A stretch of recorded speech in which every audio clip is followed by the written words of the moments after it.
Why don't you go home early like the other housekeepers? You've been looking eager to leave all this time. You're such a terrible woman. My mother-in-law and sister-in-law started bothering me at a time when my husband and uncle-in-law aren't around. I'm sure they got angry from their exchange with my uncle-in-law earlier. They approached me to take out their frustrations. My mother-in-law and sister-in-law are freely saying whatever they want and laughing with a smirk.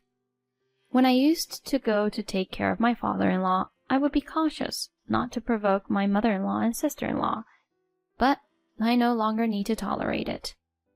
I don't mind, but on the other hand, but are you sure you're okay? My name is Fiona. I'm a 32-year-old housewife. I have been married to my husband Ethan for 6 years. However, we still don't have any children, and it's just the two of us living together.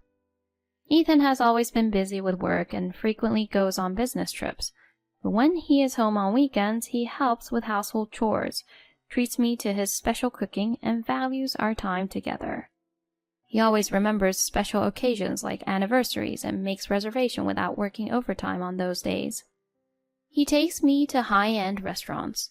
Even after getting married, he is truly a gentleman and a wonderful person, almost too good for me. I believe my husband must have a personality similar to my father-in-law. He has a calm demeanor, is kind, and possesses a reliable and masculine side that I can rely on. Moreover, I think my husband and father-in-law are alike in that they have a bright and friendly personality, which attracts people around them. I used to work in caregiving before getting married, but when my husband had to relocate for work and proposed that I come along, I decided to quit my job. Although it would have been possible to search for a job in the new location, which happens to be my husband's hometown, my husband told me, "The cost of living here is low, so it would be better for you to take a break and relax without working." So I decided to take his words to heart and indulge in this opportunity. And so I devoted myself to the role of supporting my husband as a homemaker, taking care of household chores. Even so, my husband helps with the housework and never complains about my chores. So, it's truly enjoyable. Since my husband earns a good income, we don't face financial difficulties, and we lead peaceful and happy days. However, amidst such circumstances, one day an event occurred that suddenly changed our situation. "Fiona, it seems like Dad collapsed and was taken to the hospital." What? It seems that my father-in-law suddenly collapsed at home and was taken by an ambulance. I hurriedly got into the car and headed to the hospital. Fortunately, my father-in-law survived, but he broke his leg when he fell down the stairs during the collapse. Considering his old age, we were told that he would need to use crutches or a wheelchair for daily life. My husband and I discussed how we were just grateful that he was alive. Afterward, while my husband went to make a phone call at his workplace, I overheard a conversation between my mother-in-law and sister-in-law. "He's a real pain in the ass. It's so annoying that he's staying in our house for free, and now he can't live alone anymore. It's seriously annoying.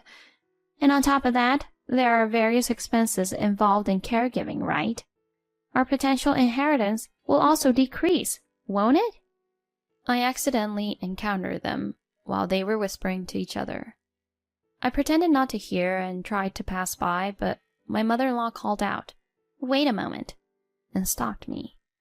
"Fiona, if I remember correctly, you used to work in the caregiving profession, right? Won't you take care of your father?" "Huh?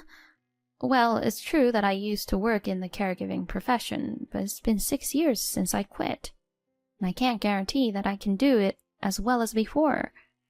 If you're considering caregiving at home, it's important to rely on professionals who can handle it properly.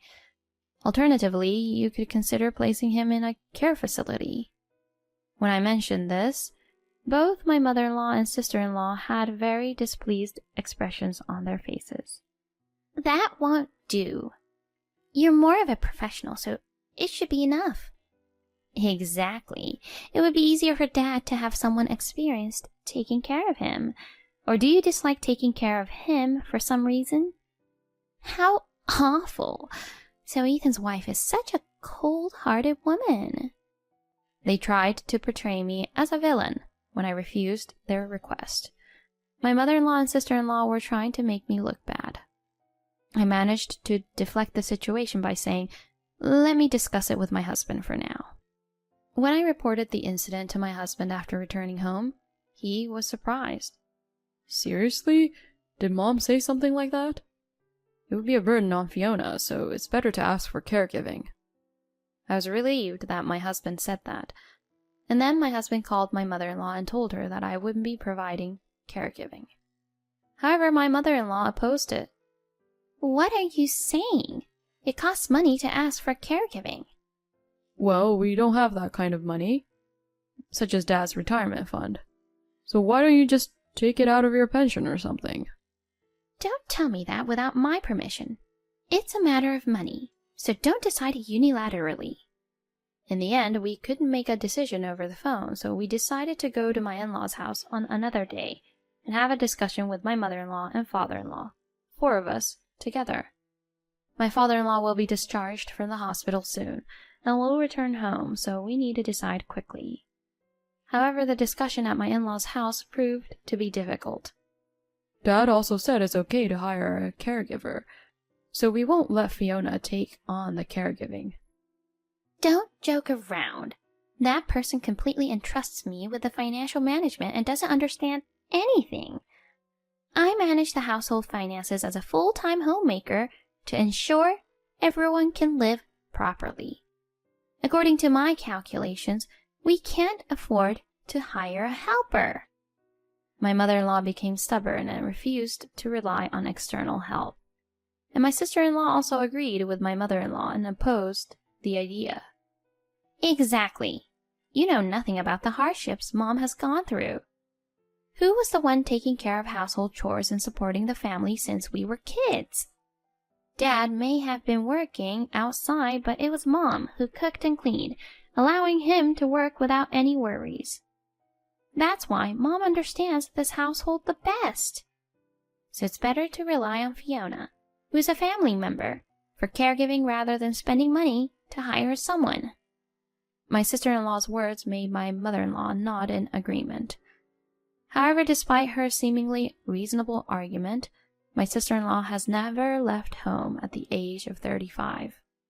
She dropped out of college and only works part-time as a freeloader, apparently contributing no money to the household. That's why my sister-in-law's words lack credibility. If she's so supportive of my mother-in-law, she should be independent and provide support herself. Then why don't you take care of the caregiving, sis? You have plenty of free time anyway. What are you talking about? I'm also busy with various things. Besides, Fiona, who has experience in caregiving, is more suitable for the job. Both my husband and my mother-in-law and sister-in-law are not backing down. Feeling sorry for my father-in-law, I decided to take on the caregiving. I'll take care of the caregiving. Hey, Fiona. Don't worry, I want to repay your father for taking care of me. That's great. It's decided then. If only you had said you would do it sooner, we wouldn't have wasted time talking. My mother-in-law and sister-in-law were very pleased with my decision. Though I haven't told my husband yet, he must be happy, thinking it will prevent a decrease in the inheritance.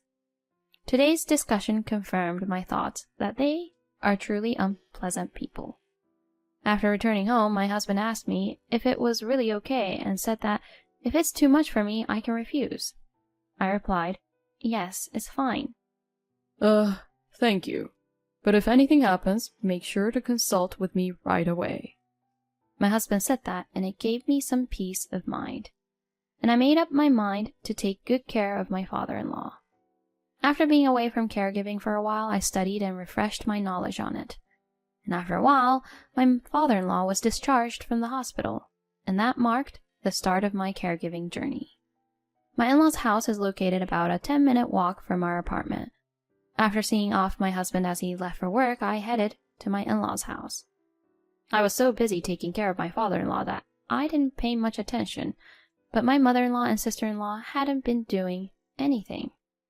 They had completely shifted the responsibility of taking care of my father-in-law onto me, and they hadn't been doing any housework either. I was appalled to realize that all their promises during our previous discussion were lies. My father-in-law apologized, saying, "I'm sorry for all the trouble my wife and daughter are causing." He was truly a conscientious and kind person. From then on, I took care of my father-in-law every day. My father-in-law would always express his gratitude and say thank you politely. Moreover, my father-in-law was knowledgeable and taught me many things I didn't know. I enjoyed our conversations and spending time with him. My husband also talked to his company, explaining the situation, and reduced his business trips and overtime work. He would come to my in-laws' house in the early evening on weekdays and say, "I'll take care of the caregiving so you can take a break," showing concern for me. I'm grateful to have such a kind husband. In this way, while cooperating with my husband, I took care of my father-in-law. However, his chronic illness worsened, and he was taken to the hospital where he passed away. Both my husband and I were deeply saddened by my father-in-law's death. And during the funeral, my mother-in-law and sister-in-law shed tears, but knowing their true nature, I suspected it was all an act. Afterward, we were busy with various matters, and before we knew it, few months had passed and it was time for the 3-month memorial service for my father-in-law. Some relatives also attended, and there was a need to provide hospitality, so I was helping with the preparations. My father-in-law's younger brother, who lived far away, seemed to have had a close relationship with him since their early years, but he couldn't come to visit easily. They often communicated through phone calls and emails. "I've heard a lot about you from my brother, Fiona. Thank you for taking such good care of him until the end." I felt embarrassed after being told that. Upon hearing that, my mother-in-law interjected, saying, "You're just a daughter-in-law, so it's only natural to be grateful. Don't start thinking too highly of yourself." At that moment, my uncle-in-law, who had been silent until then, said, "If that's the case, then normally it should be the wife like you or the daughter who should do it." He defended me, saying, "It's unreasonable to make your son's wife do it." Tensions were running high, and I was nervous inside. However, after that, we didn't argue further, and the engagement ended smoothly. I stood up to go to the bathroom. Then my mother-in-law and sister-in-law approached me. "Why don't you leave soon and mind your own business? I could tell you've been wanting to go home for a while. You're truly a terrible woman." My mother-in-law and sister-in-law approached me at a time when my husband and uncle-in-law were not around. They must have been angered by the exchange with my uncle-in-law earlier. They were trying to intimidate me as a way to vent their frustrations. My mother-in-law and sister-in-law were freely speaking their minds, smirking and laughing. When I used to go to take care of my father-in-law, I was cautious not to provoke my mother-in-law and sister-in-law. But now I don't need to endure it anymore. "I don't mind, but are you sure you're okay with it?" I said that with a smile, and my mother-in-law and sister-in-law widened their eyes. "What do you mean? Have you gone crazy or something?" "I mean that I no longer need to be considerate of you." "Stop saying incomprehensible things. You're really a strange daughter-in-law. You're only useful during caregiving." I sighed in exasperation. "From my perspective, you and your mother have been nothing but a nuisance. It's a good thing your father is a kind person. If it weren't for him, you would have been abandoned long ago, living off him without doing any household chores, and just parasitic." "What are you saying? You're just a daughter-in-law. What do you even know?" While my mother-in-law and sister-in-law turned red-faced, I continued without minding. "The reason why your father didn't get a divorce is because he didn't want to take the mother away from his 2 children. He valued being there for his family. He said he didn't want to get divorced until he saw his daughter get married and leave. He was a wonderful person who wanted to see through the decisions he made until the end. my father-in-law. So deep down, he probably wanted a divorce. During the time I was taking care of my father-in-law, my mother-in-law and sister-in-law often went out together, and in those moments when they were unaware, my father-in-law would confide in me and tell me everything. Then my husband and uncle-in-law arrived. What are you and Mom doing? You weren't scaring Fiona, right? What? How dare you look at me like that? Do you think I don't know your true nature? Well, let's put that aside for now and continue with the inheritance matters. Saying that, my husband handed the documents to my mother-in-law and sister-in-law, and upon seeing them, they gasped and raised their voices. Wait a minute. Why is that amount so little? Certainly, the amount written in the documents was surprisingly small, considering that my father-in-law worked for a major company.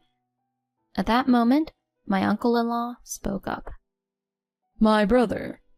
He knew everything about how you treated him as an inconvenience behind his back, and that you've been home all these years just to get his inheritance. Still, he believed and waited, hoping that one day we could all feel a sense of family bond. But you kept getting more and more arrogant, doing whatever you pleased. It seems like you harbor even more disdain for my brother and spoke ill of him incessantly. It appears that you even said things like "die quickly" right in front of my sister, thinking she was asleep. My brother heard everything. My mother-in-law was bloodthirsty at my uncle-in-law's words. That's why my brother decided to leave only the legal share for you and transfer the rest to Ethan and Fiona. My mother-in-law and sister-in-law were speechless. So that means we'll only have this measly amount in that house left? In response, my husband said in an exasperated tone, What do you mean by measly amount? Be grateful that you still have some money left. And as for that house, I'll be inheriting it, so both you and my sister need to leave. What? You're planning to kick us out?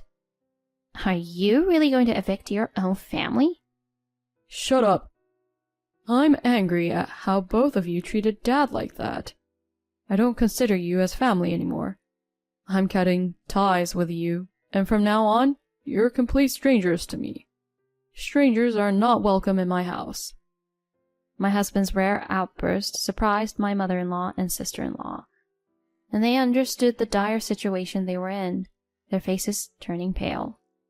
From then on, both of them desperately apologized to my husband and sought his help, but he never forgave them.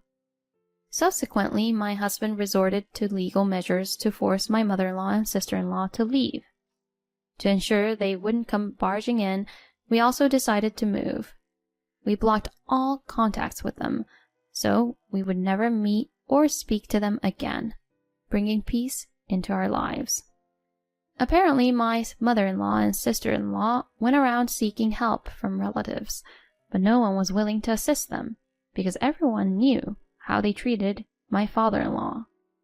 According to what I heard, they rented a cheap apartment, and both started working part-time, but their habit of overspending only increased their debts. Well, I no longer care about their situation. On the other hand, my husband and I continued to live happily together. And guess what? I got pregnant. After 7 years of marriage, when we had almost given up, it was truly a joy to conceive a baby. We will continue to live as a loving couple and raise our unborn child together, fulfilling my father-in-law's dream of a happy family. We are determined to embody the happiness of a family. The mother-in-law and sister-in-law are truly like parasites, and that's infuriating. If they were being supported, they should have been more grateful to her father-in-law. Well, in the end, they were abandoned by everyone and forced into a life of poverty, so it felt like they got what they deserved. As for Fiona, please continue to enjoy your wonderful husband and the days of happiness ahead. Thank you for watching until the end. If you liked the video, please consider subscribing to the channel.